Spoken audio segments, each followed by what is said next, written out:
Stock അധിഷ്ഠിത അല്ലെങ്കിൽ ഓഹരി അധിഷ്ഠിതമായിട്ടുള്ള നിക്ഷേപങ്ങളിൽ നമ്മൾക്ക് സാധാരണ ആളുകൾക്ക് നിക്ഷേപിക്കാൻ പറ്റുന്ന 3 രീതികളാണ് എക്സ്ചേഞ്ച് ട്രേഡഡ് ഫണ്ടുകൾ, ഇൻഡെക്സ് ഫണ്ടുകൾ, അതുപോലെ സാധാരണ മ്യൂച്വൽ ഫണ്ടുകൾ. ഈ മൂന്നും വാങ്ങുമ്പോഴും വിൽക്കുമ്പോഴും നമുക്ക് വരുന്ന ചാർജുകൾക്ക് അനുസരിച്ച് നിങ്ങളൊരു തീരുമാനമെടുക്കാൻ ഉദ്ദേശിക്കുന്നുണ്ട് എന്നുണ്ടെങ്കിൽ ഈ വീഡിയോയുടെ ആദ്യ പാർട്ട് കാണാം. പല ഫാക്ടേഴ്സ് ഉപയോഗിച്ച് ഈ 3 കാര്യങ്ങളും കമ്പയർ ചെയ്തുകൊണ്ട് ആർക്ക് ഏത് ഓപ്ഷൻ റൈറ്റ് ആവുമെന്നറിയാൻ ഈ വീഡിയോയുടെ രണ്ടാമത്തെ പാർട്ട് നിങ്ങൾ കാണാം. അപ്പോൾ കോസ്റ്റ് കമ്പാരിസൺ ആണ് ആദ്യമായിട്ട് പറയുന്നത്. 1,00,000 രൂപ നമ്മൾ ETF-ലും എക്സ്ചേഞ്ച് ട്രേഡഡ് ഫണ്ടിലും ഒരു മ്യൂച്വൽ ഫണ്ടിലും ഒരേ രീതിയിൽ ഇട്ടാൽ അത് വാങ്ങുമ്പോഴും വിൽക്കുമ്പോഴും എന്തുമാത്രം ചിലവ് വരുമെന്നാണ് ഞാൻ ഇനി പറഞ്ഞു തരാനായിട്ട് പോകുന്നത്. ആദ്യമായിട്ട് നമുക്ക് നിഫ്റ്റി ബീസ് എന്ന് പറഞ്ഞിട്ടുള്ള എക്സ്ചേഞ്ച് ട്രേഡഡ് ഫണ്ട് നോക്കാം.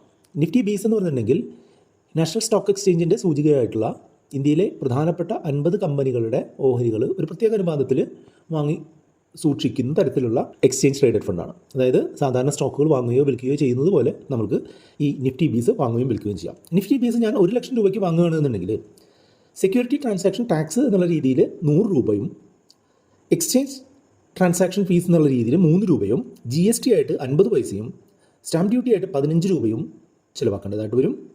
ടോട്ടൽ 118 രൂപ 50 പൈസയോളം നമുക്ക് ചിലവ് വരുന്നതായിട്ടാണ് കാണുന്നത്. 1,00,000 രൂപ നിക്ഷേപിക്കുമ്പോൾ 118 രൂപ വാങ്ങുന്ന സമയത്ത് തന്നെ നമുക്ക് ചിലവ് വരും.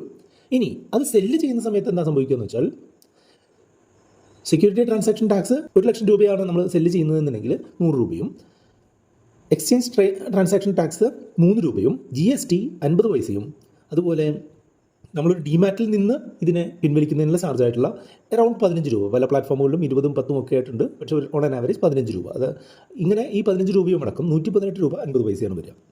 അതായത് 2 ട്രാൻസാക്ഷനിലും ബൈയിലായാലും സെല്ലിലായാലും നമുക്ക് ചാർജുകൾ എന്നുള്ള രീതിയിൽ 118 രൂപ ആണ് വരിക. അതായത് 1,00,000 രൂപയുടെ സംഗതി വാങ്ങി വിറ്റ് കഴിഞ്ഞിട്ടുണ്ടെങ്കിൽ 237 രൂപ നമുക്ക് നെറ്റ് ചിലവ് വരും എന്നുള്ളത് നിങ്ങൾ മനസ്സിലാക്കിയിരിക്കുക. നിഫ്റ്റി ബീസ് പോലുള്ള എക്സ്ചേഞ്ച് ട്രേഡഡ് ഫണ്ടുകൾ വിൽക്കുമ്പോൾ നമുക്ക് കിട്ടുന്ന ലാഭത്തിന് നമ്മൾ ടാക്സും കൊടുക്കേണ്ടതുണ്ട്.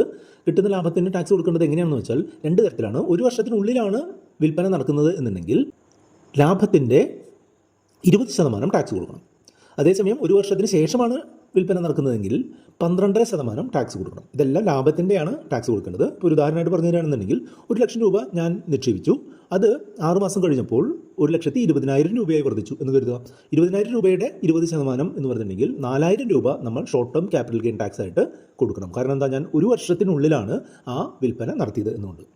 ഞാൻ 2022 1,00,000 രൂപയുടെ ഒരു നിഫ്റ്റി ബീസ് വാങ്ങിയിട്ടുണ്ടായിരുന്നു. അത് ഞാനിപ്പോഴാണ് വിൽക്കുന്നത്, അതായത് 3 വർഷത്തിനൊക്കെ ശേഷമാണ് വിൽക്കുന്നത് എന്നുണ്ടെങ്കിൽ ആ വിൽക്കുമ്പോൾ ഇപ്പോൾ എനിക്ക് 3,00,000 രൂപ ലാഭമായിട്ട് കിട്ടി. അതായത് ഈ 1,00,000 രൂപ എന്നുള്ളത് 4,00,000 വർദ്ധിച്ചു. അതിൻ്റെ ലാഭം 3,00,000 എന്നുണ്ടെങ്കിൽ ഈ 3,00,000ൻ്റെ 12.5% 37,500 രൂപ ടാക്സ് കൊടുക്കണം. അതായത് 3,00,000 ലാഭം കിട്ടുമ്പോഴാണ് നമുക്ക് 37,500 ടാക്സ് കൊടുക്കേണ്ടത് എന്നുള്ളത് നിങ്ങൾ മനസ്സിലാക്കുക. അപ്പോൾ ലാഭത്തിൻ്റെ 12% 20% ടാക്സ് കൊടുക്കേണ്ടത്, അല്ലാതെ മൊത്തം എമൗണ്ടിൻ്റെ അല്ല. പലരും തെറ്റിദ്ധരിക്കപ്പെടുന്നുണ്ട്, അതുകൊണ്ടാണ് അത് വീണ്ടും പറഞ്ഞു തരുന്നത്. നിഫ്റ്റി ബീസിൽ വാങ്ങുമ്പോഴും വിൽക്കുമ്പോഴുമായിട്ട് നമുക്ക് 237 രൂപ നഷ്ടം വരുന്നുണ്ട് എന്നുള്ളത് നിങ്ങൾ മനസ്സിലാക്കി കഴിഞ്ഞു. പ്ലസ് ടാക്സുകൾ ആപ്ലിക്കബിൾ ആയിട്ടും വരുന്നുണ്ട് എന്നുള്ളത് നിങ്ങൾ മനസ്സിലാക്കി കഴിഞ്ഞു. ഇനി അടുത്തതായിട്ട് ഈ നിഫ്റ്റി ബീസുമായിട്ട് ബന്ധപ്പെട്ടിട്ടുള്ള ഒരു മ്യൂച്വൽ ഫണ്ട് ഉണ്ട്, Nippon India Nifty index fund എന്ന് പറയും.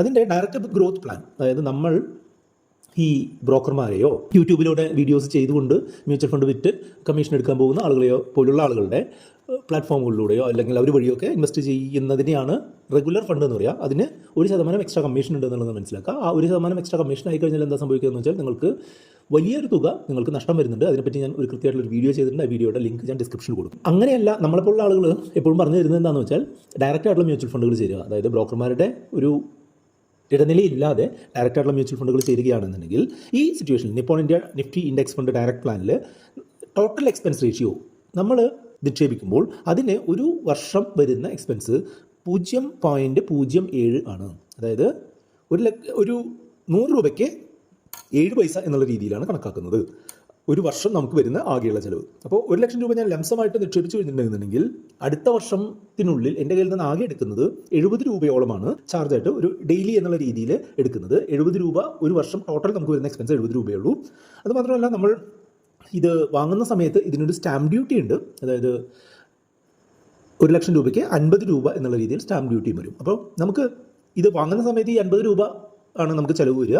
പിന്നെ 1 വർഷം ഞാനത് ഹോൾഡ് ചെയ്യുമ്പോൾ ഓരോ വർഷവും 70 രൂപ എന്നുള്ള രീതിയിൽ വരും. ഞാനിപ്പോൾ ഒരു വാങ്ങിയിട്ട് 1 വർഷം ഹോൾഡ് ചെയ്യുന്ന ഒരു സിറ്റുവേഷൻ ആണെങ്കിൽ എനിക്ക് ആകെ ബൈ ചെയ്യുമ്പോൾ വരുന്ന ചിലവ് എന്ന് പറയുന്നത് 120 രൂപയാണ്. ഈ മ്യൂച്വൽ ഫണ്ടുകൾ സെല്ല് ചെയ്യുന്ന സമയത്ത് നമുക്കങ്ങനെ അഡീഷണലായിട്ട് ചിലവുകളൊന്നും കണ്ടിട്ടില്ല. പക്ഷേ നിങ്ങൾക്ക് ടാക്സ് ഞാൻ നേരത്തെ പറഞ്ഞ പോലെ ഒരു വർഷത്തിനുള്ളിലാണ് എന്നുണ്ടെങ്കിൽ ലാഭത്തിൻ്റെ 20%, ഒരു വർഷത്തിന് ശേഷമാണ് എന്നുണ്ടെങ്കിൽ ലാഭത്തിൻ്റെ 12% വരുന്നതായിട്ട് കണ്ടിട്ടുണ്ട്. മ്യൂച്വൽ ഫണ്ടിൽ അഡീഷണലായിട്ട് വരാൻ സാധ്യതയുള്ള ഒരു ചിലവ് എന്ന് പറഞ്ഞിട്ടുണ്ടെങ്കിൽ എക്സിറ്റ് ലോഡ് എന്ന് പറയും. എക്സിറ്റ് ലോഡ് എന്ന് പറഞ്ഞിട്ടുണ്ടെങ്കിൽ മറ്റൊന്നുമല്ല, ഞാൻ ഒരു ലോങ് ടേം ഇൻസ്ട്രുമെൻ്റ് ആയിട്ടുള്ള മ്യൂച്വൽ ഫണ്ടിൽ ഇൻവെസ്റ്റ് ചെയ്തിട്ട് ഒരു ഷോർട്ട് ടേമിൽ ഞാൻ പുറത്ത് കിടക്കുകയാണെന്നുണ്ടെങ്കിൽ, ചില മ്യൂച്വൽ ഫണ്ടുകൾക്ക് 1 വർഷം, ചില മ്യൂച്വൽ ഫണ്ടുകൾക്ക് 6 മാസം, ചില മ്യൂച്വൽ ഫണ്ടുകൾക്ക് 3 മാസം ഒക്കെയാണ്. അപ്പോൾ അങ്ങനെ അവർ പറഞ്ഞിട്ടുള്ള കാലാവധിയിലേക്ക് അത്രയും നമ്മൾ ഹോൾഡ് ചെയ്തിട്ടില്ല എന്നുണ്ടെങ്കിൽ എക്സിറ്റ് ലോഡ് വരും. ചിലപ്പോൾ അത് നമ്മൾ ടോട്ടൽ പിൻവലിക്കുന്ന തുകയുടെ 1% എന്നുള്ള രീതിയിലൊക്കെ എക്സിറ്റ് ലോഡ് വരും.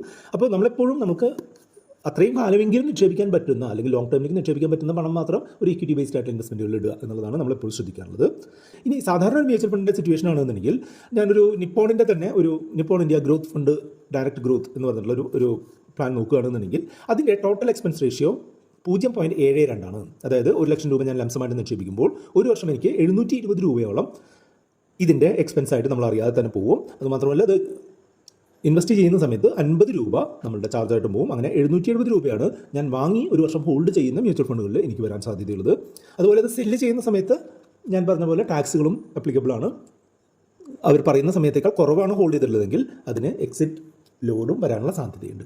അപ്പോൾ ഇത് മൂന്നും കമ്പയർ ചെയ്യുമ്പോൾ ഏറ്റവും ഒരു എഫക്റ്റീവായിട്ടുള്ള പ്രൊപ്പോർഷനായിട്ട് എനിക്ക് തോന്നിയിട്ടുള്ളത് ഇൻഡെക്സ് ഫണ്ടുകൾ തന്നെയാണ്. അതായത് ഇപ്പോൾ ഈ 1 ലക്ഷത്തിന് സിറ്റുവേഷൻ എടുക്കുകയാണെങ്കിൽ 120 രൂപ മാത്രമാണ് എനിക്ക് ഒരു വർഷം ചിലവ് വരുന്നത്.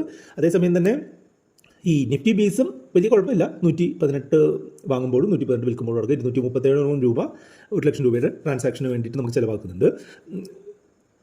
അതേസമയം തന്നെ സാധാരണ മ്യൂച്വൽ ഫണ്ടുകൾ അതിനേക്കാൾ ഒരു 5 ഇരട്ടിയോളമൊക്കെ ചിലവ് വരുന്ന ഒരു സംഗതിയാണ്. അപ്പോൾ സാധാരണ മ്യൂച്വൽ ഫണ്ടുകൾ കൂടുതൽ ലാഭം കിട്ടുന്നതിന് വേണ്ടിയിട്ട്, അതായത് ഒരു മ്യൂച്വൽ ഫണ്ട് കമ്പനിയുടെ ഫണ്ട് മാനേജറും അയാളുടെ ടീമും കൂടുതൽ ലാഭം കിട്ടുന്നതിന് വേണ്ടിയിട്ടുള്ള കാര്യങ്ങൾ ചെയ്യുന്നതാണ് ഈ സാധാരണ മ്യൂച്വൽ ഫണ്ടുകൾ കണ്ടിട്ടുള്ളത്. അപ്പോൾ അങ്ങനെ വളരെ എഫക്റ്റീവായിട്ട് റൺ ചെയ്യുന്ന മ്യൂച്വൽ ഫണ്ടുകൾക്ക് കുറച്ച് കൂടുതൽ ചിലവ് കൊടുക്കുന്നതിലും തെറ്റില്ല എന്നാണ് എനിക്ക് തോന്നുന്നത്. പക്ഷേ ഏത് എപ്പോൾ ചെയ്യണമെന്നുള്ളത് ഈ വീഡിയോയുടെ അടുത്ത പാർട്ട് കണ്ടുവരിച്ചിട്ട് നിങ്ങൾ തീരുമാനിക്കുക. അതിന് മുൻപായിട്ട് പറയട്ടെ, ഈ മ്യൂച്വൽ ഫണ്ടുകളായാലും സ്റ്റോക്കുകളായാലും ഇൻഡെക്സ് ഫണ്ടുകളായാലും നമ്മളുടെ ആവശ്യത്തിനും നമ്മളുടെ ഗോളുകൾക്കും അനുസരിച്ച് വേണം ചെയ്യാൻ. അങ്ങനെ നിങ്ങൾക്ക് നിങ്ങളുടെ ആവശ്യം എന്താണ്, നിങ്ങൾ എങ്ങനെ അതിൽ ഇൻവെസ്റ്റ് ചെയ്യണം എന്നുള്ളതിനൊക്കെ പറ്റിയൊരു ഡയറക്ഷൻ തരുന്നതിനായിട്ട് നമ്മൾ വാട്സപ്പ് നമ്പറായിട്ടുള്ള 8848030018 ഉണ്ട്. ഇനി താഴെ പറയുന്ന ഒരു റൂൾസ് നിങ്ങൾ ഫോളോ ചെയ്യുകയാണെന്നുണ്ടെങ്കിൽ ETF-കളും ഇൻഡെക്സ് ഫണ്ടുകളും ആക്റ്റീവ് ഫണ്ടുകളും നിങ്ങൾക്ക് എങ്ങനെ യൂസ് ചെയ്യണം എന്നുള്ളത് ഞാൻ പറഞ്ഞുതരാം. മൊത്തം എമൗണ്ടും ETF ആയിട്ടോ മൊത്തം എമൗണ്ടും ആക്റ്റീവ് മ്യൂച്വൽ ഫണ്ടുകളായിട്ടോ മൊത്തം എമൗണ്ട് ഇൻഡെക്സ് ഫണ്ടുകളായിട്ടോ കീപ്പ് ചെയ്യുന്നതിനേക്കാൾ നമ്മളുടെ ആവശ്യങ്ങൾക്ക് അനുസരിച്ച് ഒരു ബാലൻസ് ചെയ്തുള്ള ഒരു സ്ട്രാറ്റജിയാണ് വേണ്ടത്. കൂടുതൽ റിസ്ക് എടുത്ത് കുറച്ച് കൂടിയ എക്സ്പെൻസ് കൊടുത്ത് കൂടുതൽ ലാഭം നേടാൻ താല്പര്യമുള്ള ആളുകൾക്ക് എപ്പോഴും ഒരു ആക്റ്റീവായിട്ടുള്ള മ്യൂച്വൽ ഫണ്ടുകളാണ് വേണ്ടത് ഉപയോഗിക്കേണ്ടത് എന്നാണ് ഞാൻ പറഞ്ഞു തരിക. ഉദാഹരണമായിട്ട് നമ്മുടെ കയ്യിലുള്ള ഇപ്പോൾ പരാഗ് പരീഖ് ഫ്ലെക്സി ക്യാപ്പ് പോലുള്ള ഫണ്ടുകൾ സാധാരണ ഒരു ഇൻഡെക്സ് തരുന്നതിനേക്കാൾ കൂടിയ ഒരു റിട്ടേൺ തന്നുകൊണ്ടിരിക്കുന്ന ഒരു ഫണ്ടാണ്. അപ്പോൾ അങ്ങനെ ഒരു റിസ്ക് കൂടുതലെടുത്ത് റിട്ടേൺ കൂടുതൽ നേടാനായിട്ട് എപ്പോഴും ആക്റ്റീവായിട്ടുള്ള മ്യൂച്വൽ ഫണ്ടുകളാണ് ഉപയോഗിക്കുന്നത്. ഇപ്പോഴത്തെ സിനാരിയോ അനുസരിച്ച് ഫ്ലെക്സി ക്യാപ്പ് ഫണ്ടുകൾ, മൾട്ടി ക്യാപ്പ് ഫണ്ടുകളുടെ ഒക്കെ കാര്യം വരുമ്പോഴാണ് ആക്റ്റീവ് ഫണ്ടുകൾ കൂടുതൽ ഉപയോഗിക്കേണ്ടത് എന്നാണ് എൻ്റെ അഭിപ്രായം. അടുത്തൊരു കാര്യം എന്താണെന്ന് വെച്ചാൽ ലാർജ് ക്യാപ്പ് ഫണ്ടുകൾ, ഇപ്പോൾ നിഫ്റ്റി 50യുമായിട്ട് ബന്ധപ്പെട്ടിട്ടുള്ള അല്ലെങ്കിൽ നിഫ്റ്റി നെക്സ്റ്റ് 50യുമായിട്ട് ബന്ധപ്പെട്ടിട്ടുള്ള ഒക്കെ സ്റ്റോക്കുകൾ മാത്രം അടങ്ങുന്ന ലാർജ് ക്യാപ്പ് മ്യൂച്വൽ ഫണ്ടുകളുണ്ട്. അതിൽ ഞാൻ കണ്ടിട്ടുള്ളത് എന്താണെന്ന് വെച്ചാൽ ഇൻഡെക്സ് ഫണ്ടുകൾ ആയിരിക്കും സാധാരണ മ്യൂച്വൽ ഫണ്ടുകളൊക്കെ നല്ലത് എന്നുള്ളതാണ്. അതായത് ഇപ്പോൾ ഇന്ത്യയിൽ നിലവിലുള്ള ലാർജ് ക്യാപ്പ് മ്യൂച്വൽ ഫണ്ടുകളിൽ 3/4 ഫണ്ടുകളും ഇൻഡെക്സിനെ ബീറ്റ് ചെയ്യാത്തതാണ്. അതായത് നമ്മൾ നിഫ്റ്റി ബേസിലിട്ടാൽ അതിൽ കൂടുതൽ റിട്ടേൺ കിട്ടാറുണ്ട് എന്ന് ചുരുക്കം. അപ്പോൾ അത്രയും മികച്ചൊരു ലാർജ് ക്യാപ്പ് ഫണ്ടാണെങ്കിൽ മാത്രം ലാർജ് ക്യാപ്പ് നോർമൽ മ്യൂച്വൽ ഫണ്ടിൽ ചെയ്യുക. അതല്ലാന്നുണ്ടെങ്കിൽ ലാർജ് ക്യാപ്പ് ഇൻഡെക്സ് ഫണ്ടായിരിക്കും നന്നാവുക എന്നുള്ളതാണ് ഞാൻ കണ്ടിട്ടുള്ളത്. നോർമൽ ഇൻവെസ്റ്റർ ആണ് എന്നുണ്ടെങ്കിൽ ഒരു ഇൻഡെക്സ് ഫണ്ടുകൾ തന്നെ മതിയാവും എന്നുള്ളതാണ്. സോ ഒരു സിമ്പിൾ ആയിട്ടുള്ള ഒരു പോർട്ട്ഫോളിയോ ആയിട്ട് മുന്നോട്ട് പോകണം. ഒരു സ്റ്റാർട്ടിംഗ് സ്റ്റേജ് ഇൻവെസ്റ്റർ അല്ലെങ്കിൽ ഒരു സാധാരണ ചെറിയ ഒരു ഇൻവെസ്റ്റ്മെൻറ്റുള്ള ഒരാളൊക്കെ എങ്ങനെ ഈ കാര്യങ്ങൾ മനസ്സിലാക്കുന്നു അല്ലെങ്കിൽ എങ്ങനെ ഈ കാര്യങ്ങൾ മുന്നോട്ട് പോകുന്നു എന്നുള്ളത് മനസ്സിലാക്കുന്നതിനായിട്ട് സാധാരണ മ്യൂച്വൽ ഫണ്ടുകൾ, ആക്റ്റീവ് ഫണ്ടുകളായിരിക്കും നന്നാവുക. അതിനുശേഷം മ്യൂച്വൽ ഫണ്ടുകളിലേക്ക് പോകണമെങ്കിൽ പോകാം. ETF-കൾ എൻ്റെ അഭിപ്രായത്തിൽ ഏറ്റവും സ്യൂട്ടഡ് ആയിട്ടുള്ളത് ഒരു ട്രേഡിംഗ് രീതിയിൽ കാര്യങ്ങൾ സമീപിക്കുന്ന ആളുകൾക്കാണ്. സ്റ്റോക്കുകൾ ഒരു ഡെയിലി ബേസിസിൽ വാങ്ങുക, അല്ലെങ്കിൽ ഫ്രീക്വൻ്റ് ആയിട്ട് വാങ്ങുക, എന്നിട്ട് അതിൽ ലാഭം കിട്ടുമ്പോൾ വിറ്റ് മറ്റൊന്നിലേക്ക് മാറുക, അല്ലെങ്കിൽ കിട്ടുന്ന നമ്മൾ ഇൻവെസ്റ്റ് ചെയ്തുള്ള പണം പ്ലഡ്ജ് ചെയ്തുകൊണ്ട് ഓപ്ഷൻസ് ട്രേഡിങ്ങോ അല്ലെങ്കിൽ ഇൻട്രാഡേയോ ഒക്കെ ചെയ്ത് ലാഭമെടുക്കാനായിട്ട് ശ്രമിക്കുന്ന ഒരു ട്രേഡിംഗ് മൈൻഡ് സെറ്റുള്ള ആളുകൾക്ക് ഈ ETF-കൾ നന്നായിരിക്കും. അല്ലാത്ത സാധാരണ ഇൻവെസ്റ്റർമാർക്ക് ഇൻഡെക്സ് ഫണ്ടുകളോ സാധാരണ മ്യൂച്വൽ ഫണ്ടുകളോ ആയിരിക്കും നന്നാവുക എന്നുള്ളതാണ് എൻ്റെ അഭിപ്രായം.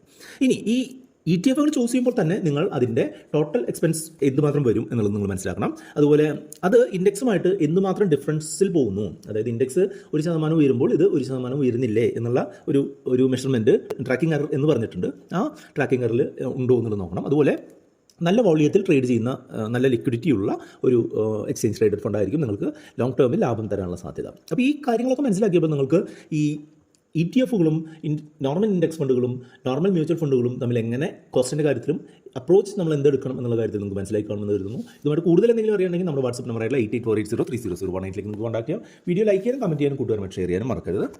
ഇതുമായി ബന്ധപ്പെട്ട് 2 വീഡിയോകളാണ് നമ്മൾ കാണുന്നത്. അത് കണ്ടുകൊണ്ട് നമുക്ക് മുന്നോട്ട് പോകാം.